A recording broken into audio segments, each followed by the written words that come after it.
Hi guys, Kingdom movie review అనమాట. ఇక movie విషయానికి వచ్చేస్తే విజయ్ దేవరకొండ గారి కసి మొత్తం ఫలించింది అని చెప్పొచ్చు. ఒక విధంగా ఏంటంటే ఫ్యాన్స్ కి పండగ, దాంతో పాటు ఒక మంచి డీసెంట్ హిట్ అయితే చెప్పచ్చు. ప్రీవియస్ మూవీస్ తో పోలిస్తే, ఫ్లాఫ్లు హిట్లు అన్నిట్లో పోలిస్తే ఒక డిఫరెంట్ వైబ్ తో కూడిన డీసెంట్ మూవీ అని చెప్పొచ్చు అనమాట. ఓవరాల్ గా మూవీ గురించి చెప్పాలి అంటే నాకైతే నచ్చింది గైస్.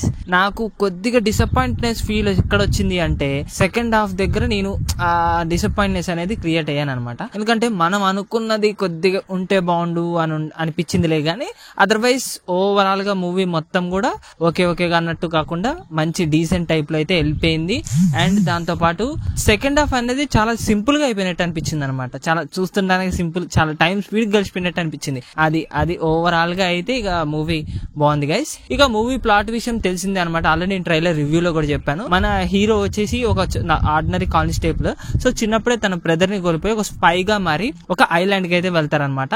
అక్కడి నుంచి ఎలా తీసుకొచ్చుకుంటాడు అనేది తన బ్రదర్ ని మూవీ ప్లాట్. ఇక ఓవరాల్ గా అయితే మూవీ అసలు ఒక డీసెంట్ హిట్ అని చెప్పొచ్చు. విజయ్ దేవరకొండ గారి లుక్స్ గానీ అసలు ఓవరాల్ గా అయితే అదిరిపోయిందనే చెప్పు. ఇక మూవీ ఫస్ట్ హాఫ్ విషయానికి వచ్చేస్తే తను మొత్తం తన లైఫ్ స్టోరీ ఏంటి, అలాగే కానిస్టేబుల్ నుండి స్పై గా ఎలా మారాడు అనేది ఉంటది. ఇక సెకండ్ హాఫ్ మొత్తం కూడా ఏదైతే ఉందో తన బ్రదర్ ని తీసుకురాగలుగుతాడా లేదా, ఏం జరిగిద్ది, క్లైమాక్స్ కూడా ఒక సింపుల్ వేల్ టైప్ లో అనిపించిందిలే గానీ ఇట్స్ గుడ్ వన్ అని చెప్పొచ్చు అనమాట. ఇక మూవీలో ప్లేసెస్ విషయానికి వచ్చేస్తే విజయ్ దేవరకొండ గారి యాక్టింగ్, ఆయన చేసే యాక్టింగ్ ఏదైతే ఉందో ఇందులో చాలా అగ్రెషన్ గా అనిపించింది. చాలా అంటే చాలా న్యాచురల్ గా. హీరోయిన్ కి కొన్ని రోల్స్ చిన్నగా పెట్టినట్టు అయితే అనిపించింది.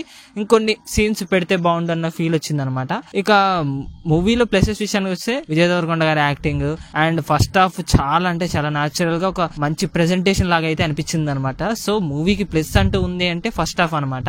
ఇంకా ఆ ఫైటింగ్ సీక్వెన్సెస్ స్టార్టింగ్ లో ఉండే కింగ్డమ్ టైప్ లో పెట్టిన 1920 టైప్స్ లో అండ్ స్టార్టింగ్ చిన్న వార్ బ్యాక్గ్రౌండ్ టైప్ పెట్టినా కూడా అది బాగా అనిపించింది. అండ్ మనకి 1920 టైప్ లో పూర్ విజువల్స్ టైప్ లో పెడతారేమో అనుకున్నాలే గానీ మంచి రియల్ లొకేషన్స్ లో తీశారు కాబట్టి అంత న్యాచురల్ గా అయితే వచ్చింది అనమాట. అండ్ ఓవరాల్ గా అయితే సాంగ్స్, బీజిఎమ్స్ గురించి ఇంకా చెప్పక్కర్లేదు, అదిరిపోయినాయి అని చెప్పొచ్చు. మన బక్కుడు అనిరుద్ధ్ గారు ఎప్పుడైనా ఎరగదీసినట్టే ఉంటది అనమాట. అండ్ లాస్ట్ లో ఒక సాంగ్ ఏదైతే ఉందో రే అసలు సాంగ్ అయితే అసలు వేరే లెవెల్, మంచి గూస్ బంప్స్ టైప్ లో అయితే అనిపించింది అనమాట.